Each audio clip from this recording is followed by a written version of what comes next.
जो कमेटी बनी हुई है, उसके जो मेंबर बने हुए हैं, उन पे हमको ऐतराज है। फैसला आने से पहले हम फैसला दे रहे हैं कि वो पूर्ण रूप से कमेटी सरकार के पक्ष में फैसला देगी, 3 कानूनों के पक्ष में फैसला देगी।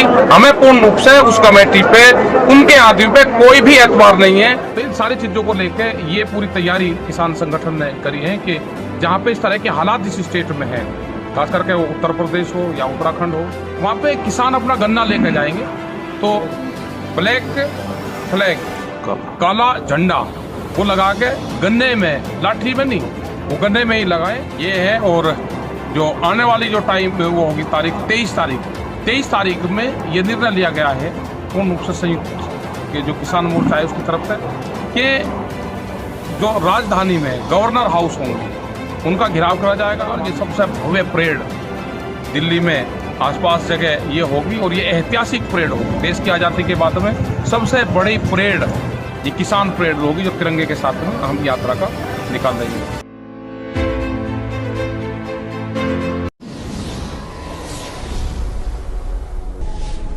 सुप्रीम कोर्ट का जो फैसला आया है, सुप्रीम कोर्ट का हम सम्मान करते हैं पूर्ण रूप से कि उन्होंने सुप्रीम कोर्ट ने कई सुनवाई किसानों के बारे में की। जो कमेटी बनी हुई है, उसके जो मेंबर बने हुए हैं, उन पे हमको ऐतराज है।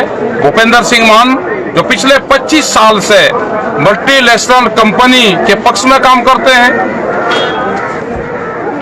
अशोक गुलाटी जो बहुत भारत सरकार की रिकमेंडेशन किसानों के खिलाफ देते हैं, जो 3 कानून जो आए हैं इनमें भी उनकी रिकमेंडेशन है। क्या जो उन कानूनों की रिकमेंडेशन जिसने करी हो उस पर किसानों को भरोसा हो सकता है? फैसला आने से पहले हम फैसला दे रहे हैं कि वो पूर्ण रूप से कमेटी सरकार के पक्ष में फैसला देगी, 3 कानूनों के पक्ष में फैसला देगी। हमें पूर्ण रूप से उस कमेटी पे, उनके आदमी पे कोई भी एतबार नहीं है। वे पूर्ण रूप से पिछले 20-25 साल से किसान विरोधी कामों में लिपटे, वे खुले बाजार की व्यवस्था को चाहते हैं, वे MSP को खत्म चाहते हैं, वे बड़ी कंपनियों के पक्ष धर्क में लोग हैं। हमें इस तरह की कमेटी के जो लोग हैं उनकी विचारधारा क्या है वो पहले पढ़ना पड़ेगा और हमको उनका साफ पता है कि उनकी विचारधारा किसानों के पक्ष की नहीं है। कई इशू नए आए हैं, जैसे खास करके हम अगर उत्तर प्रदेश की हम बात करें तो गन्ने पे रेट अभी उसका नहीं हुआ, गन्ने का भाव नहीं बढ़ा, उसका भुगतान नहीं हो पाया। तो इन सारी चीज़ों को लेके ये पूरी तैयारी किसान संगठन ने करी है कि जहाँ पे इस तरह के हालात जिस स्टेट में है, खास करके वो उत्तर प्रदेश हो या उत्तराखंड हो, वहाँ पे किसान अपना गन्ना लेकर जाएंगे तो ब्लैक फ्लैग, काला झंडा वो लगा के गन्ने में, लाठी में नहीं, वो गन्ने में ही लगाए और ट्रॉली लेके जब तोल ले तो काला झंडा लगा कर ट्रॉली को तोल ले। शुगर मिल के ऊपर भी काला झंडा वो लगा के परमानेंट उसको रखे, जब तक रेट नहीं बढ़ते, डिक्लेयर नहीं होता और जो 0-0 है वो नहीं हटती। तो किसान इस चीज़ का जो काले झंडे का इस्तेमाल किसान करें, ये है। और जो आने वाली जो टाइम वो होगी तारीख 23 तारीख में ये निर्णय लिया गया है पूर्ण रूप से संयुक्त के जो किसान मोर्चा है उसकी तरफ से कि जो राजधानी में गवर्नर हाउस होंगे उनका घेराव करा जाएगा, वहाँ पे ज्ञापन दिए जाएंगे। तो सब लोग, पूरे प्रदेश के लोग निकलें, अपने ज्ञापन दें और ये हर स्टेट में होगा।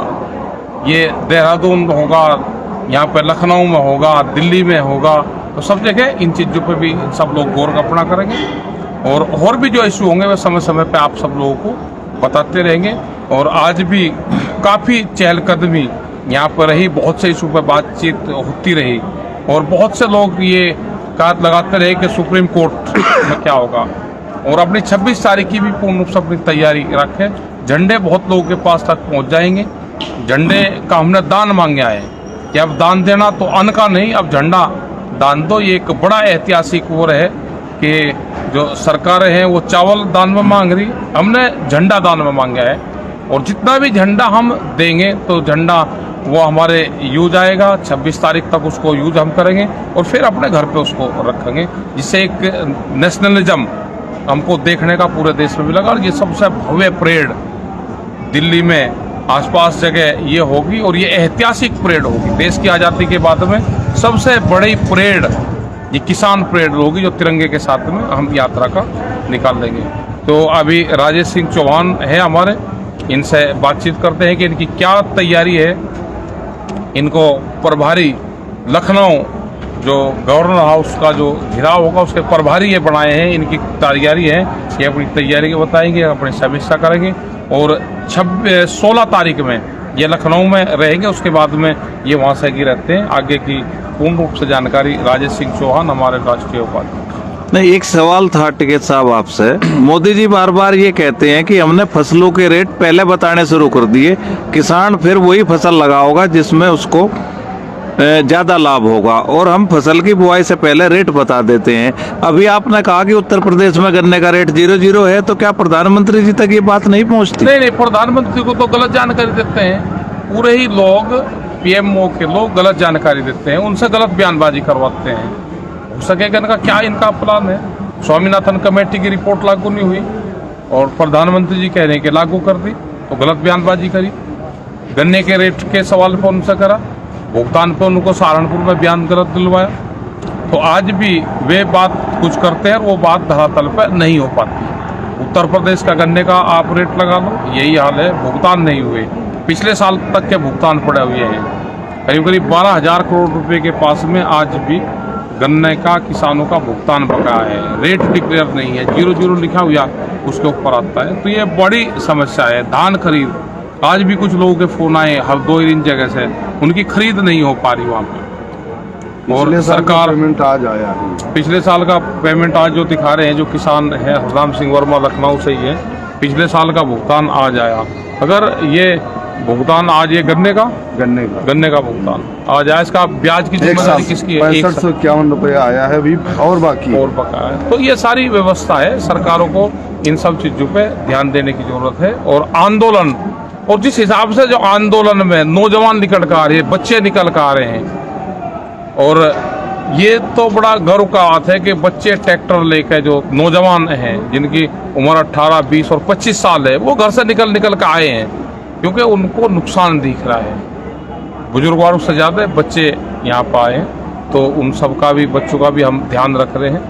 तो आना चाहिए उनको और शरीक होना चाहिए। ऐसे गाँव के जहाँ से सामान लेकर लोग आने लग रहे हैं, बहुत गांव ऐसे हैं। कल उन बहुत गांवों की लिस्टें हम जारी करेंगे जहां जहां से लोग आ रहे हैं। धन्यवाद।